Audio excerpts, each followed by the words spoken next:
Education point में आपका बहुत बहुत स्वागत है दोस्तों। आज के इस वीडियो में इसके पहले एक मैंने वीडियो अपलोड किया था जिसमें मैंने आपके लिए बताया था कि एमपीपीएससी का जो इंटरव्यू है उसका अनुप्रमाणन फॉर्म कैसे भरना है। उसी का आज यह पार्ट 2 लेकर आई हूँ जिसमें मैं आपके लिए रिमेनिंग प्रोसेस बताऊंगी कि बाकी के पोर्शन में क्या क्या रहता है और उसको कैसे कैसे इंटरव्यू फॉर्म भरने में क्या क्या सावधानियाँ रखनी चाहिए। सबसे पहले इसमें देखिए दोस्तों, इसके पहले मैं आपको शुरू से बता देती हूँ। यहाँ तक हमने ये देख लिया था, ये सारा कवर कर लिया था पोर्शन। इसके बाद जो आज हमारा 14 नंबर का कॉलम है, 14 नंबर का कॉलम है, यदि आप कभी नियोजित रहे हों तो तत्संबंधी ब्यौरा दीजिए। इसका क्या मतलब है? नियोजित मतलब अगर आप किसी जॉब में रहे हों तो जॉब का आपको ब्यौरा देना है। क्या आप इस समय केंद्रीय या राज्य सरकार या अर्धशासकीय या शासकीय निकाय, स्वशासी निकाय या सार्वजनिक या किसी गैर सरकारी उपक्रम के, गैर सरकारी उपक्रम क्या होता है दोस्तों? एनजीओस होता है, कि या संस्था के अंतर्गत कार्य कर रहे हों या पहले कभी कार्य किया हो? यदि हाँ तो नियोक्ता की तारीख सहित पूरा विवरण दीजिए। सबसे पहले जैसे कि मान लीजिए दोस्तों, इसके पहले मैं एक्साइज सब इंस्पेक्टर थी, तो एक्साइज सब इंस्पेक्टर थी मैं, तो मुझे इसमें अपना ये भरना पड़ेगा कि धारित पद का नाम क्या है। धारित पद का नाम एक्साइज सब इंस्पेक्टर, और अवधि कब से कब तक दोस्तों? इसमें मैंने 3 महीने काम किया था, तो मुझे यहाँ भरना पड़ेगा कि मैंने किस डेट को ज्वाइन किया और किस डेट से किस डेट तक मैंने इसमें कार्य किया। फिर है नियोक्ता का पूरा नाम व पता। नियोक्ता का पूरा नाम और पता मतलब बताने, जैसे मुझे अपना यहाँ पर नाम नियोक्ता का पूरा नाम बताना है, और नियोक्ता जिनके तहत मेरी जो है ज्वाइनिंग हुई थी, और फिर ईमेल आईडी और संपर्क नंबर बताना है। जैसे कि जो दोस्तों नियोक्ता मतलब होता है, जैसे मैं एक्साइज डिपार्टमेंट में थी तो एक्साइज डिपार्टमेंट में जो हेड हैं उनका यहाँ पर मुझे बताना है। और पिछली सेवा छोड़ने का कारण क्या है? जैसे मेरी पिछली सेवा छोड़ने का कारण अन्य उच्च पद पर मेरी भर्ती होने के कारण मैंने यह सेवा छोड़ दी। अब जैसे मान लीजिए कि अभी मैं डीएसपी हूँ, तो मुझे यहाँ पर अभी भी लिखना पड़ेगा कि मैं अभी डीएसपी हूँ, मैंने कितने वर्ष से कितने वर्ष तक यहाँ पर कार्य किया, और फिर यहाँ पर मुझे ईमेल आईडी सहित अपना संपर्क नंबर बताना है और सेवा छोड़ने का कारण बताना है, और अगर सेवा नहीं छोड़ी है तो वो भी बताना है कि अभी भी निरंतर सेवारत हूँ, इस प्रकार से। फिर है दोस्तों नेक्स्ट क्वेश्चन नंबर 15, क्या पिछली सेवा किन्हीं नियमों के अधीन 1 महीने का नोटिस देकर यदि सेवा छोड़ी गई थी तो क्या आपके विरुद्ध कोई अनुशासनात्मक कार्रवाई की गई थी, या जब आपकी सेवा को समाप्त करने के लिए नोटिस दिया गया था, या बाद में आपकी सेवा के वास्तव में संपन्न होने से पहले तक आपसे किसी मामले में आपके आचरण के लिए स्पष्टीकरण मांगा गया था? यदि हाँ तो विवरण दस्तावेज देवें। इसका मतलब ये है दोस्तों कि जब आप कोई भी सेवा छोड़ते हैं तो आपको 1 महीने का, चूंकि ये आचरण नियमों में है कि आपको 1 महीने का पहले नोटिस देना पड़ता है कि आप ये सेवा छोड़ना चाहते हैं, और अगर आप ये नोटिस नहीं देते हैं तो आपके ऊपर अनुशासनात्मक कार्रवाई होती है। तो यहाँ पर पूछा गया है क्या आपने नोटिस दिया था तब आपके ऊपर कोई अनुशासनात्मक कार्रवाई हुई थी या नहीं हुई थी? तो अगर हाँ या नहीं, अगर हाँ हुई है तो यहाँ पर आपको इसका डिस्क्रिप्शन भी देना पड़ेगा कि किस प्रकार से हुई थी, क्या कारण था, किस बात पर आपका सो कॉज लेटर जारी हुआ था। और अगर नहीं किया गया तो आपको यहाँ पर सिंपल नहीं लिख देना है। फिर है दोस्तों क्वेश्चन नंबर 16, क्या आप कभी गिरफ्तार हुए हैं? अगर हाँ तो बताना है, नहीं तो नहीं। आप ऐसे सीधे टिक भी लगा सकते हैं और यहाँ पर नहीं लिख भी सकते हैं। क्या आप पर कभी मुकदमा चलाया गया है? नहीं। क्या आप कभी नज़रबंद रखे गए हैं? नहीं। क्या आप किसी विधि न्यायालय द्वारा जुर्माना किया गया है? दोस्तों जो ये इसमें अब कुछ लोग ऐसी सिली मिस्टेक करते हैं, जैसे कभी किसी का जो मोटर व्हीकल एमवी एक्ट के तहत चालान हो जाता है, जुर्माना वगैरह लगाया जाता है, तो उसमें लिख देते हैं कि हाँ, लेकिन नहीं। यहाँ पर क्या है, किसी विधि न्यायालय द्वारा, मतलब जब आपने कोई अपराध किया हो और अपराध में आपका कोई जुर्माना लगाया गया हो, तो ऐसा कुछ नहीं है, तो आप यहाँ पर ना लिख देना है। और क्या आप कभी किसी अपराध के लिए न्यायालय द्वारा दोषी ठहराए गए हो? हाँ हो तो हाँ, नहीं हो तो नहीं।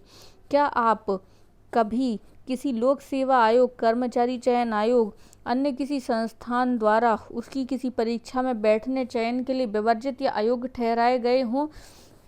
मतलब दोस्तों ऐसा है कि क्या आपको किसी शासकीय सेवा के लिए अयोग्य ठहराया गया है? अगर हाँ तो हाँ, नहीं है तो नहीं।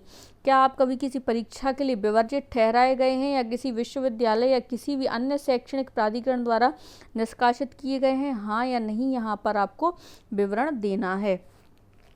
क्या आपको शासन के अधीन किसी अन्य कारणों से कार्य दायित्व या प्रशिक्षण आदि के दौरान कार्यमुक्त, निष्कासित या निकाला गया है? यदि हाँ, क्या आपको शासन के अधीन अन्य कारणों से आपके कार्य दायित्व प्रशिक्षण, जैसे दोस्तों आपकी कोई ट्रेनिंग चल रही हो, आप किसी, जैसे मान लीजिए जब आप सेलेक्ट होते हैं तो एग्ज़ाम पास करने के बाद आपकी ज्वाइनिंग के बाद आपकी ट्रेनिंग होती है विभाग से संबंधित, तो क्या आपने कुछ ऐसी कार्य किया है, कोई अनुशासनात्मक गतिविधि जिसके कारण आपको उस प्रशिक्षण से निकाल दिया गया हो? तो यहाँ पर आपको जो भी आपके साथ हुआ हो या नहीं हुआ हो तो आपको लिखना है। और यहाँ पर ये ध्यान रखना है कि आपको सही चीज़ ही लिखनी है, क्योंकि अगर ऐसा पाया जाता है, बाद में आपकी शिकायत वगैरह होती है तो ऐसा पाया जाता है कि आपने उस समय फॉर्ज किया है, तो आपको कभी भी सेवा से पृथक किया जा सकता है।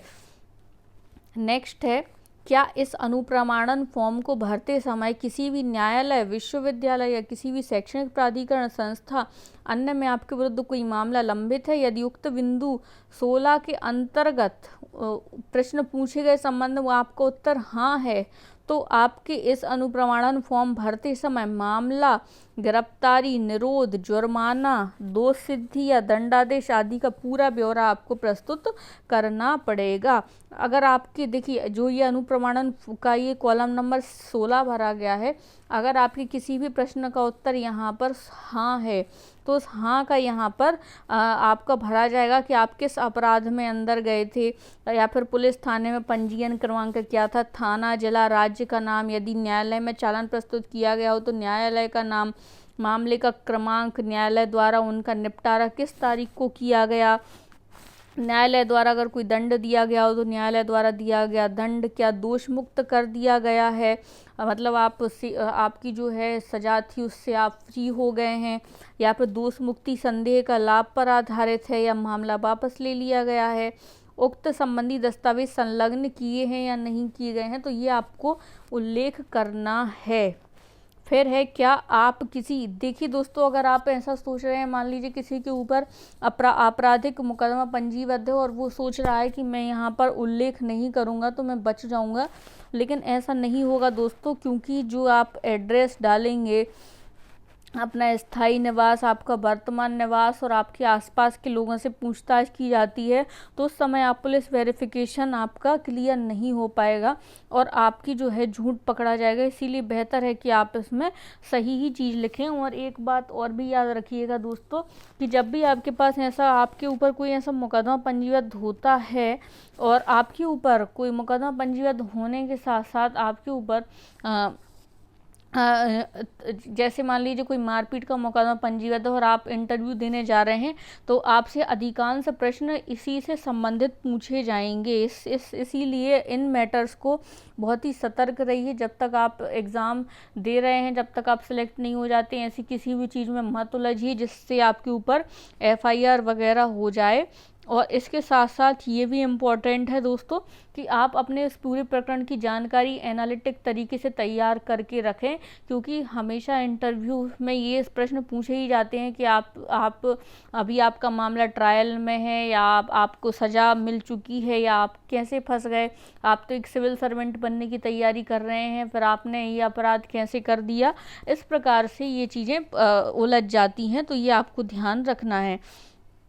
फिर है दोस्तों, यहाँ पर आपको क्या भरना है, दिनांक भरना है, स्थान भरना है। दिनांक आप जैसे मान लीजिए आप जहाँ से भी ये भर रहे हैं, स्थान भरना है। उम्मीदवार के हस्ताक्षर, उम्मीदवार का नाम। कृपया इस अनुप्रमाणन फॉर्म के ऊपर दी गई चेतावनी भी देखें। यथास्थिति हाँ या नहीं को काटकर प्रत्येक प्रश्न का उत्तर अलग अलग दिया जाना चाहिए। हाँ या नहीं को काटकर, जैसे किसी चीज़ का हाँ है तो उसको ऐसे हाँ और नहीं को नहीं ऐसे करना है, और प्रत्येक प्रश्न का उत्तर अलग अलग दीजिए, सेपरेट देना है। फिर है, आपके मोहल्ले के ऐसे 2 उत्तरदायी व्यक्तियों के या 2 रेफरियों के नाम जो आपको जानते हैं। इसमें आपको अपने मोहल्ले आस पड़ोस के नाम लोग व्यक्तियों के देने हैं जो आपको जानते हों, क्योंकि इन्हीं व्यक्तियों से आपका पुलिस वेरिफिकेशन भी होगा। और साथ ही साथ यह भी आप सुनिश्चित करें कि इनके आपको क्या क्या लिखना है, इनका नाम, एड्रेस, और साथ ही साथ इनका अगर बेहतर है तो इनका फ़ोन नंबर भी यहाँ पर देना है। यहाँ पर 2 आप अपने आस पड़ोस के दे सकते हैं। यहाँ पर आप उसी शहर में अगर आपके कोई रिलेटिव रहते हैं तो उनका भी दे सकते हैं। मोहल्ले के ऐसे 2 उत्तरदायी व्यक्तियों के नाम देने हैं जो आपको जानते हों। फिर क्या है, फिर इसमें है कि मैं प्रमाणित करता हूँ कि पूर्ववर्ती जानकारी जहाँ तक मुझे पता है, जहाँ तक मेरा विश्वास है, सही है और पूर्ण है। मैं ऐसी किसी भी परिस्थितियों से अवगत नहीं हूँ जिनके कारण शासन के अधीन नियोजन पाने के लिए मेरी उपयुक्तता क्षीण होती है। मैं इस बात से सहमत हूँ कि यदि उपर्युक्त जानकारी किसी सारभूत तथ्य के संबंध में असत्य या अपूर्ण पाई जाए तो नियोक्ता प्राधिकारी को बिना सूचना दिए या बिना कारण बताए मेरी सेवाएं समाप्त करने का अधिकार होगा यहाँ पर। और यह निर्णय मुझ पर बंधनकारी होगा। मतलब जब अगर आप इसमें कोई भी गलत जानकारी भरते हैं तो जो आपके नियोक्ता है, नियोक्ता आपका कौन है, आपका मध्य प्रदेश लोक सेवा आयोग है, तो आयोग आपकी सेवा कभी भी आपको बिना बताए समाप्त कर सकता है।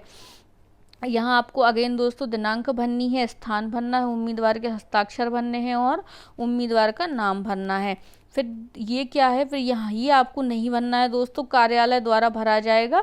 ये आपको नहीं भरना है। नियुक्त प्राधिकारी का नाम और पूरा पता, वह पद जिसके लिए उम्मीदवार के संबंध में विचार किया जा रहा है, ये आपको नहीं भरना है क्योंकि ये कार्यालय द्वारा भरा जाएगा। तो दोस्तों ये थी संपूर्ण जानकारी अनुप्रमाणन फॉर्म के बारे में। अभी दोस्तों इसका एक और फॉर्म रहता है जो कि मैं आप लोगों के लिए एक सेपरेट वीडियो में बताऊंगी। तो दोस्तों please like, share and subscribe. इस वीडियो की फ्री PDF ये पूरा अनुप्रमाणन फॉर्म मैं आपको अपने टेलीग्राम चैनल पर डाल दूंगी, तो आप उसको कभी भी वहां से जाके निःशुल्क डाउनलोड कर सकते हैं। और टेलीग्राम पर जुड़ने की लिंक डिस्क्रिप्शन बॉक्स में, तो आप वहां से जाके ज्वाइन कर सकते हैं। Thank you for watching friends.